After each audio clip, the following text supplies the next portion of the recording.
Y'all, my nail shed has been through it. It is going to be officially 2 years since I had her, and she has been through the works. Exhibit A. Look at this. This wall is like this because my sister decided to keep putting command strips on this wall, and now it done ripped the paint off. Exhibit B. The chair, when clients decide to sit in it and rub against the wall. Yes. Now, the baseboards were a little scuffed up from when they first installed them and just never painted over them. But I was like, okay, I could give them a little touchy up. So, come on, y'all. So we go ahead and get the supplies. Now, I did have to Google the supplies that I need and went on TikTok a few times because I could have got my dad to do it, but I wanted to do it myself. I'm just a girl in world. I got lost in here trying to find the right aisle. Ended up Googling it. Found the correct aisle. Okay. Now, I had an internal list in my head. I needed the putty, the scraper, and the sandpaper thing. While I was on this aisle, I just kind of got distracted reading the different products because they have so many different kinds of this putty. I'm like, which one is the right one? And then I just tend to look up and y'all, boom, they had a whole kit with everything I needed. I was like, okay, time for me to get out of here. Now, it would not be right if I just grabbed everything that I needed and leave out the store. So, of course, I did get a little distracted. It ended up in the garden section, to find some extra flowers and all that good stuff.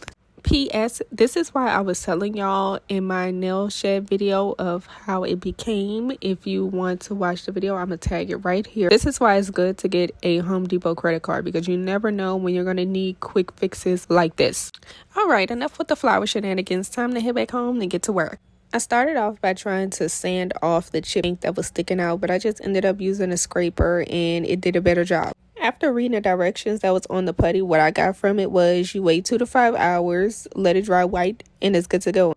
And I'm pretty sure that I may not have done everything correctly, but hey, it still came out good. I came out satisfied. That's all that matters.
This is future me speaking. I could have sanded it down a little bit more to get it more flush to the wall, but I was really scared about sanding it off too far to where I ran into the spot again that I just tried to cover up. But y'all can't feel it, but as I was sanding it, like, I could feel that the putty is really soft, so it's easy to sand it all the way off to the spot that I just covered up.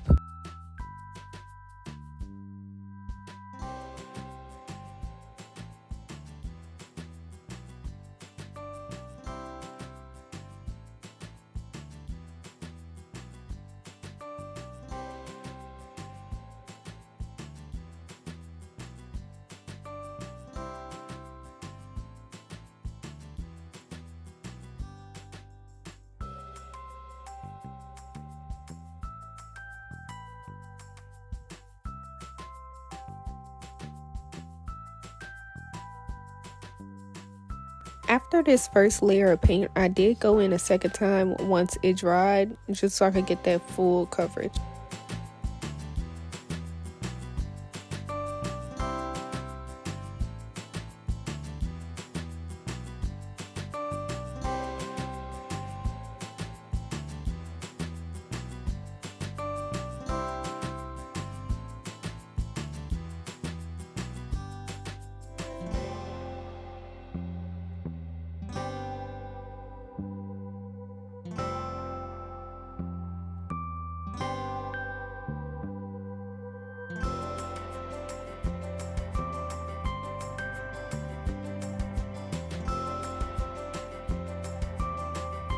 When I got down to doing the baseboards, I was really getting pushed for time because I had been in here for so long, focusing on the walls. Y'all, I forgot to wipe down the baseboards. I did not mean to end up doing the landlord special, but since I was already doing it, I was like, F it, I might as well keep going.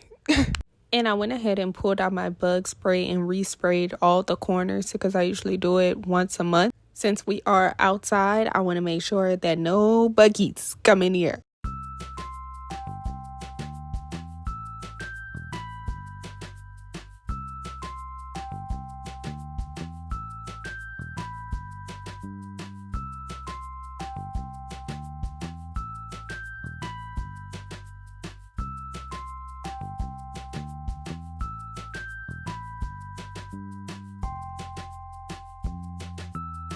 This is the final pan of the shed. It just looks so much fresher and so much cleaner in here.